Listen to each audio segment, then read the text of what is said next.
नमस्कार, स्वागत है आपका होमबिल टीवी भारत पर। आइए देखते हैं आज की खबरें।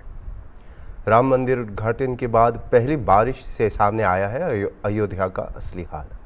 मंदिर की छत से टपका पानी शहर को रामपथ पर गड्ढे, कॉलोनियों में बाढ़ और बुनियादी ढांचे की कमियों जैसे कई मुद्दों का सामना करना पड़ रहा है। नए रेलवे स्टेशन की दीवार ढहने से अयोध्या की हालत और खराब हो गई। अधिकारियों ने अंतर्राष्ट्रीय शहर के सपने को पूरा करने में विफल रहने के लिए प्रशासन को दोषी ठहराया है।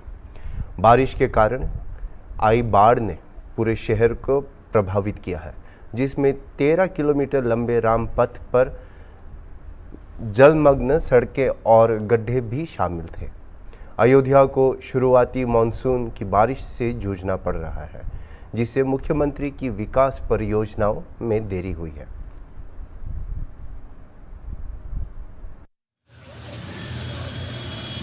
बहुत सही है।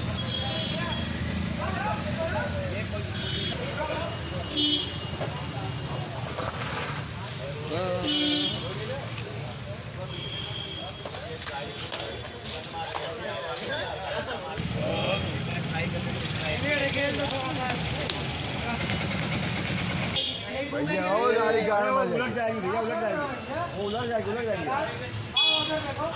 जाएगी।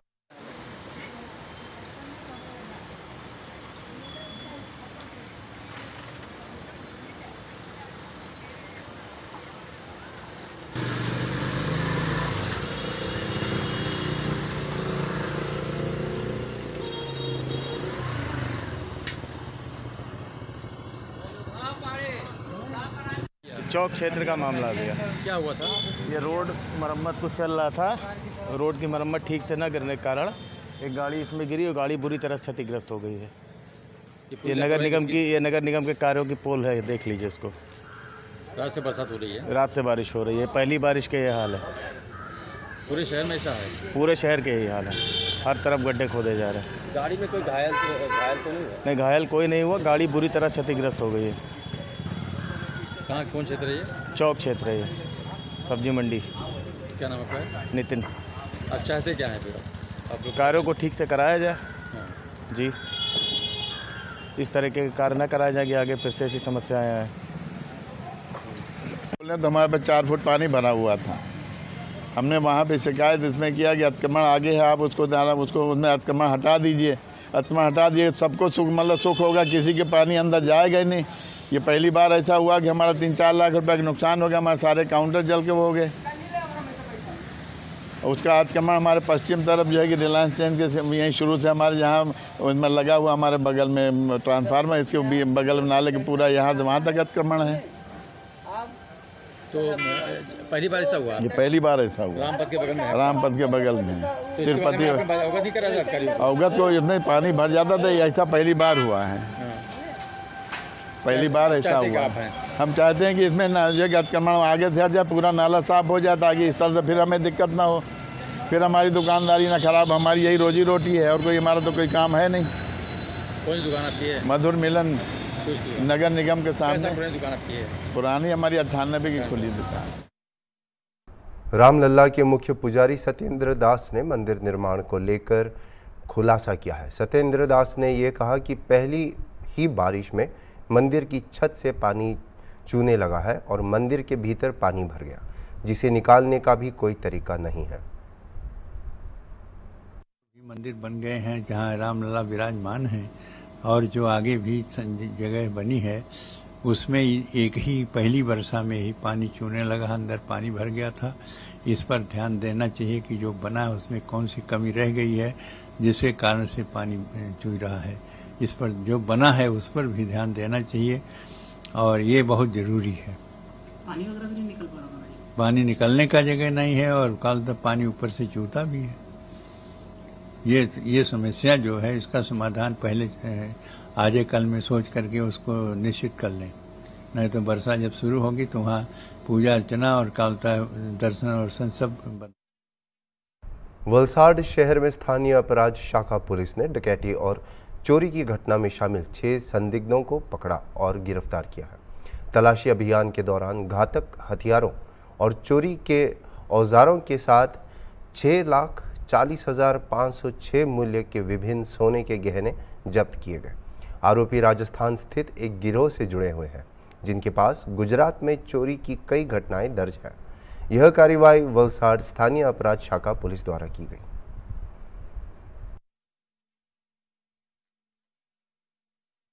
मॉनसून के दस्तक के साथ ही लखनऊ नगर निगम ने अपनी कमर कस ली है।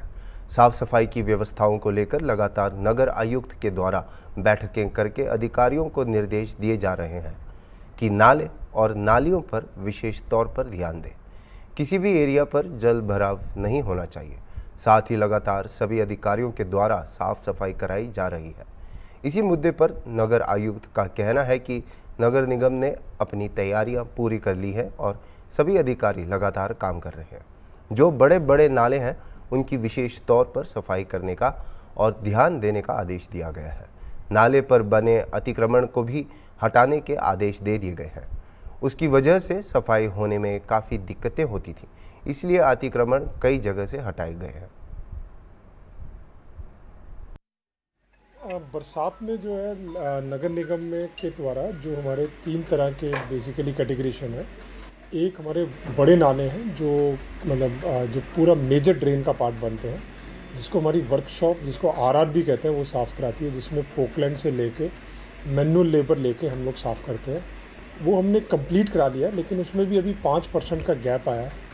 आज सारे नालों की उसकी ड्रोन फोटोग्राफी हो रही है, तो उसमें हमारे पास सफिशिएंट पोकलैंड और मैन पावर ऑलरेडी सैंक्शन है। तो ये गैप है अभी, क्योंकि 3-4 दिन हमारे पास अवेलेबल है, उसको भी हम क्लियर करा लेंगे। इसके बाद 1 मीटर से ऊपर के नाले आते हैं जो इंजीनियरिंग के आते हैं, जो 110 वार्ड में जो फैले हुए हैं उसको इंजीनियरिंग विभाग देखता है और उसमें सबके टेंडर आउट है। जहाँ भी गैप मिलेगा और इन केस वो सफाई चल रही है, अगर वहाँ सफाई नहीं हुई तो उस जो संबंधित कॉन्ट्रैक्टर है उसको ब्लैक लिस्ट अलग किया जाएगा और उस पर जो है उसकी कोई भी किसी तरह की पेमेंट नहीं होगी और आगे नगर निगम में उसको काम नहीं करने दिया जाएगा। तो वो भी हम लोग जो है ड्रोन से, मीडिया के माध्यम से, सारी जितनी भी हमारे प्रिंट मीडिया, सोशल मीडिया पे चीज़ें आ रही हैं उससे भी मॉनिटर कर रहे हैं। इंडिपेंडेंटली हम जो हमारे कॉर्पोरेटर्स हैं, माननीय पार्षद जी हैं, उनसे भी फीडबैक ले रहे हैं। और जैसे अभी देखिए माननीय विधायक जी हैं, उनसे संपर्क में हैं, उनकी टीम के साथ भी उसको वेरीफाई कर रहे हैं, ताकि हम लोग अगले 3-4 दिन में जो हमारा 10% या 5% काम बचा है उसको कंप्लीट करा लें। इसमें थोड़ा जोन 7 का इशू था, जिस पर मेरे द्वारा कार्रवाई भी की गई है। संबंधित एग्जीक्यूटिव इंजीनियर को मेरे द्वारा संबद्ध किया गया है, एग्जीक्यूटिव इंजीनियर वहाँ चेंज किए गए हैं। चीफ इंजीनियर को वहाँ पे डिप्यूट किया गया है कि वो अपनी प्रेजेंस में नेक्स्ट 7 डेज़ में उसको कंप्लीट कराएं नालों में। इसके बाद हमारे स्वास्थ्य विभाग की नालियाँ आती है, जिसको नगर स्वास्थ्य अधिकारी देखते हैं। वो उनकी टीम काफ़ी बड़ी है, उसमें सुपरवाइज़र्स हैं। 8,000 के करीब, हमारे 8,000 के करीब जो कार्यदायी संस्था से वो सफाई कर्मचारी है वो उसमें काम कर रहे हैं और वो भी पूरा पूर्ण कराया जाएगा और ऑलरेडी उस पर काम चल रहा है। इसके बाद बात आती है सिल्ट की। जो सिल्ट निकलती है उसको टाइमिंगली उठाना, और वो उठ भी रही है, क्योंकि अब देखिए जैसे हमारा जो नॉर्मल कूड़ा होता है वो 1800 से 2000 टन होता है, लेकिन अब जब सिल्ट जो हमारी प्रोसेसिंग प्लांट में जा रही है तो वो कूड़ा डेली जो है 2200 से 2300 टन के करीब आ रहा है, कभी 2400 टन भी जा रहा है। तो ये जो सिल्ट उठान हो रहा है, लेकिन फिर भी कहीं बच रही है, तो हम सारे नागरिकों से भी अपील करते हैं, मीडिया से भी करते हैं, उसकी फ़ोटोग्राफ हमारे वॉर रूम या हमारे व्हाट्सएप पे शेयर करिए, उस पर तुरंत कार्रवाई होगी। वो जो है दोनों की जिम्मेवारी है, स्वास्थ्य विभाग को भी उठाना है, इंजीनियरिंग विंग को भी उठाना है। इसके लिए जो जो रिसोर्स चाहिए थे वो नगर निगम द्वारा, मेरे द्वारा उनको सैंक्शन कर दिए गए हैं और किसी तरह की भी कोई कमी नहीं जाएगी। इवन बरसात के लिए भी जो एक्स्ट्रा पंप लेने थे वो सारे परचेज या किराए पे ले लिए गए हैं। डीजल के लिए ब्राउज़र ले लिया गया, डीजल की किसी तरह की भी कोई कमी नहीं है। हम लोग IOCL से, HPCL से डायरेक्ट डीजल लेते हैं, उनके साथ हमारा अनुबंध है। डेली 20,000 तक लीटर का जो है डीजल वो हमें सप्लाई करते हैं, ज़्यादा पर ज़्यादा भी दे देते हैं। वो डायरेक्ट हमारे वर्कशॉप में आता है, वहाँ से हम गाड़ियों में भर के कहीं भी 24/7 डीजल दे सकते हैं, टैंकर्स ब्राउज़र के माध्यम से। तो डीजल की किसी तरह की किल्लत नहीं है। बिजली के काम जहाँ जहाँ फ्लड पंपिंग स्टेशन में होने थे वो सारे कंप्लीट करा लिए गए हैं और बैकअप में जो जनरेटर थे वो भी मेरे द्वारा चेक करके थर्ड पार्टी वेरिफिकेशन कर दिया गया है। सारे फ्लड पंपिंग स्टेशन में इस वक्त कैमरे लगाए हैं जो हमारे कंट्रोल रूम में सेंट्रलाइज दिखेंगे।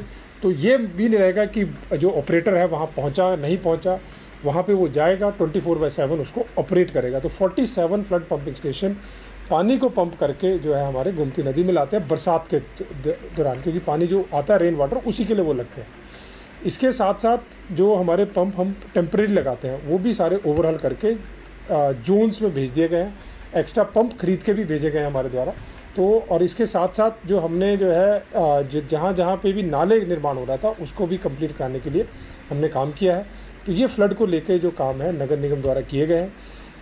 फ्लड के दौरान अगर अर्बन फ्लडिंग होती है जहाँ एक दिन में 200 mm से ज़्यादा रेन वाटर होती है, उसकी भी तैयारी की जा रही है कि किस तरह से हम लोग अपनी मैन पावर को रखें जो गली पिट्स को खोलती रहे, पानी का निकास हो सके, लोगों से सहयोग लेकर इसको किया जाए। हाँ, उसके लिए भी किया। देखिए, 2 तरह से हम पंप को पानी को ड्रेन आउट करते हैं जब एक्सट्रीम वेदर कंडीशन होती है। अब उसमें हमने इस बार सारे सीवर पंपिंग स्टेशन भी हमने देखे हैं। तो उसमें जो है जितने सीवर पंपिंग स्टेशन है, जैसे इंदिरा नगर का पानी जो है हमारा ये जो समता मूलक पे पंपिंग स्टेशन है ये निकाल देता है, तो उनके जनरेटर्स चले। अगर लाइट जाती है तो हमारे पास 24/7 का बैकअप है, तेल की सफिशिएंट सप्लाई है, जनरेटर सारे वर्किंग कंडीशन में है। और हम लोगों ने दोनों पैरेलल अवस्था को रीचेक किया है और इन दोनों को लेते हुए हम लोग इस बार जो है जल भराव को कम से कम होने देंगे।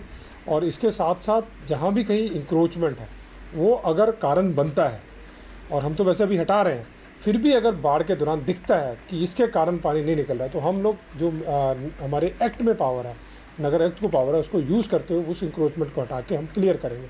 जैसे अगर आप देखेंगे, माननीय वित्त मंत्री जी द्वारा एक जगह अभी दौरा किया गया था पिछले 2 हफ्ते पहले इलेक्शन के बाद, और अभी फिर 1 जुलाई को वो दौरा करेंगे।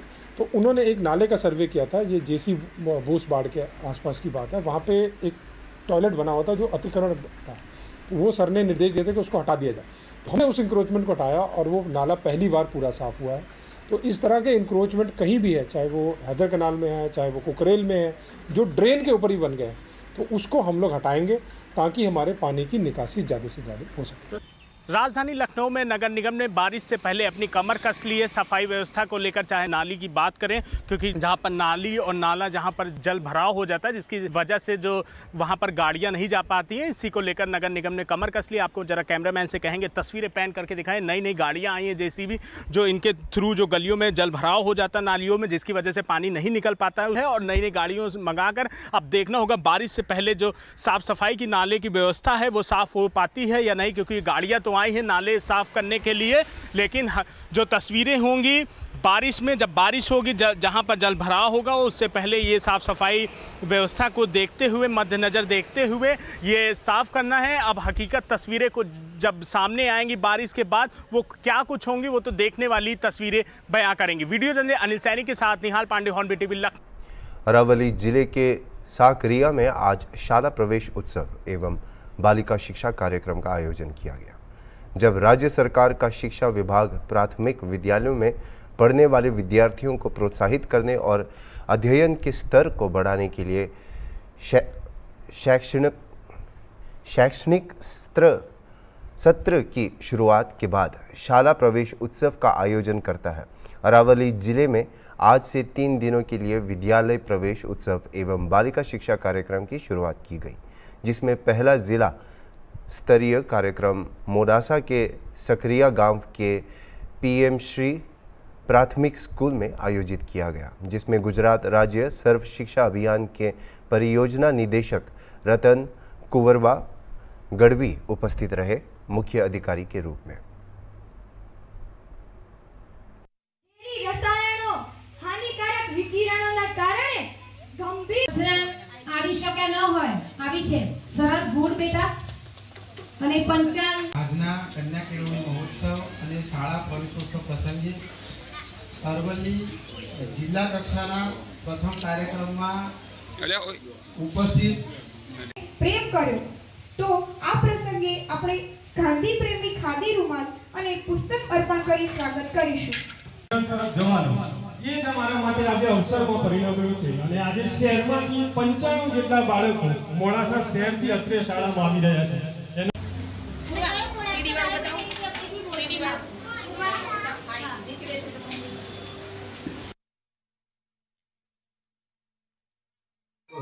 હું નૈનેશ કુમાર દવે, જિલ્લા પ્રાથમિક શિક્ષણ અધિકારી અરવલ્લી। અરવલ્લી જિલ્લામાં આજે રાજ્ય સરકારની સૂચના મુજબ 26, 27, 28 પ્રવેશોત્સવ અને કન્યા કેળવણી મહોત્સવની શરૂઆત આજે અરવલ્લી ખાતે માનનીય જિલ્લા રાજ્ય પ્રોજેક્ટ કોઓર્ડિનેટર શ્રીમતી રતન કુંવરબા ચારણ ગઢવીના હસ્તે જિલ્લા કક્ષાના શુભારંભ અત્રે સાકરિયા પ્રાથમિક શાળામાં થઈ છે। આ સિવાય જિલ્લાની તમામ શાળાઓની અંદર પ્રાથમિક, માધ્યમિક અને ઉચ્ચતર માધ્યમિક શાળાઓમાં પ્રવેશોત્સવ 26, 27, 28 દરમિયાન થવાનો છે। અને આજે સાકરિયાની અંદર આદરણીય એસપીડી મેડમે વિદ્યાર્થીઓને અને શાળા પ્રગતિ કરે અને જિલ્લાનું શિક્ષણ गुणवत्तायुक्त बने ते माटे प्रेरणादायी उद्बोधन कर्युं छे। एनडीए के उम्मीदवार और कोटा से सांसद ओम बिरला को बुधवार को 18वीं लोकसभा का अध्यक्ष चुना गया। प्रधानमंत्री नरेंद्र मोदी द्वारा पेश और रक्षा मंत्री राजनाथ सिंह द्वारा समर्थित प्रस्ताव को सदन ने ध्वनिमत से अपनाया और प्रोटेम स्पीकर भर्तृहरि मेहताब ने ओम बिरला को निचले सदन का अध्यक्ष घोषित किया। जिस विपक्ष ने के सुरेश को इंडिया ब्लॉक के स्पीकर उम्मीदवार के रूप में पेश किया था, उसने मत विभाजन के लिए दबाव नहीं डाला। विपक्ष के नेता राहुल गांधी ने भी बिरला को शुभकामनाएं दी और उनके साथ संसदीय कार्य मंत्री किरेन रिजिजू और पीएम मोदी भी आसन तक पहुंचे। इंडिया ब्लॉक द्वारा के सुरेश को अपने उम्मीदवार के रूप में मैदान में उतारने के बाद अध्यक्ष की नियुक्ति दिलचस्प हो गई, क्योंकि दशकों में पहली बार जो चुनाव हुआ था। परंपरागत रूप से लोकसभा अध्यक्ष और उपाध्यक्ष का चुनाव सत्ता पक्ष और विपक्ष के बीच आम सहमति से होता है।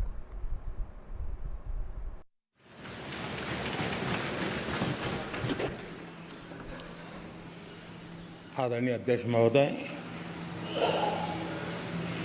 ये सदन का सौभाग्य है कि आप दूसरी बार इस आसन पर विराजमान हो रहे हैं।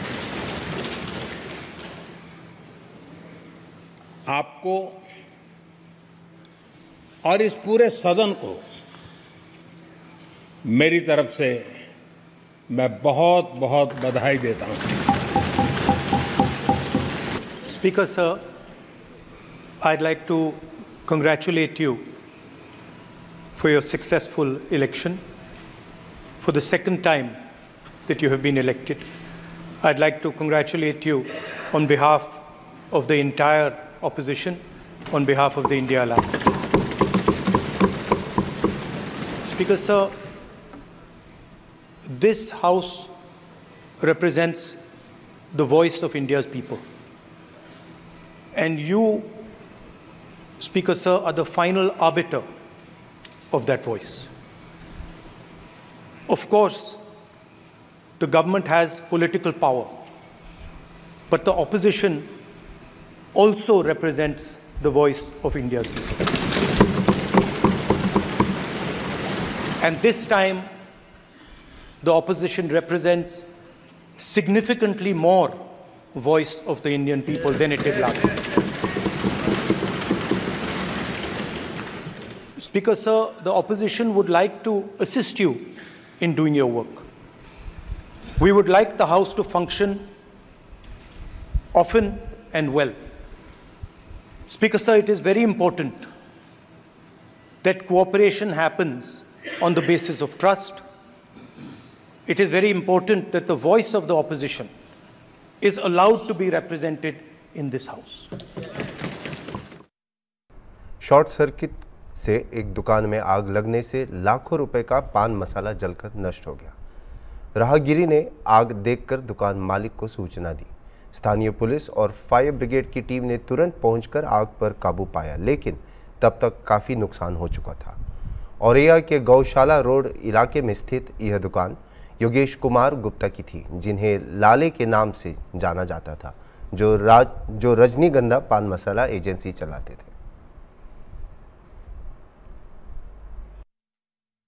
ये बता समझिए। जैसा कि आप देख रहे हैं, लगभग 11:43 में फायर स्टेशन को सूचना आई तो गौशाला रोड और बताशे वाली गली में वहाँ काली ट्रेडर है, उसमें आग लगी। तत्काल एक फायर टेंडर के साथ मौके पर आ गए थे, इसमें आग बुझानी शुरू की। अब एहतियात के तौर पर हम इसका सामान बाहर निकालें, इसको बिल्कुल क्लियर कर लें जिससे कि कोई आग बची न रह जाए। तो आग को पूरा क्लियर करने के बाद में ऐसे बनाएंगे, कोई जनहानि नहीं है। जहाँ तक के नुकसान का सवाल है तो जैसे ही असेसमेंट होगा आपका आग किन कारणों से लगी ऐसी कोई जानकारी मिली अभी तक? आग अभी तो जांच का विषय है, पहले आग पूरी तरफ से बुझा लें, उसके बाद में हम इसके कामों की जांच करें। तो सर दुकान बना के हम घर से दुकान से घर पे गए, खाना खाया, सो गए। पड़ोसियों द्वारा जानकारी हुई धुआं निकल रहा है, तब आए, देखने आए तो आग लग चुकी थी। किस चीज़ की दुकान थी? मेरी जर्दा तमाकू तुलसी।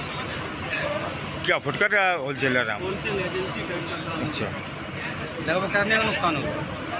वो भाई आइडिया तो नहीं है, लेकिन 60-70 लाख तक तो नहीं होगा। आग लगने की सूचना आपको कैसे मिली? पड़ोसियों द्वारा जानकारी प्राप्त हुई है मुझे। तो आग किन कारणों से लगी ऐसी कोई जानकारी है? अभी इसकी जानकारी नहीं हो सकता। शॉर्ट सर्किट हो गया, दोपहर में हमारा कूलर भी शॉर्ट सर्किट हो गया था। फायर ब्रिगेड गाड़ी कितनी देर बाद सूचना की? सूचना के 15 मिनट बाद आ गई थी। दुकान में क्या स्थिति है? देखने से प्राप्त होगा, तो देखें, जब अंदर जाए तब समझ में आए उसको क्या जानकारी है। अभी तक मसाला तो ऐसा ना आग लगे चाहे पानी लगे तो खराब होना ही होना है। अभी के लिए इतना ही, और खबरों के लिए देखते रहिए हॉर्नबिल टीवी।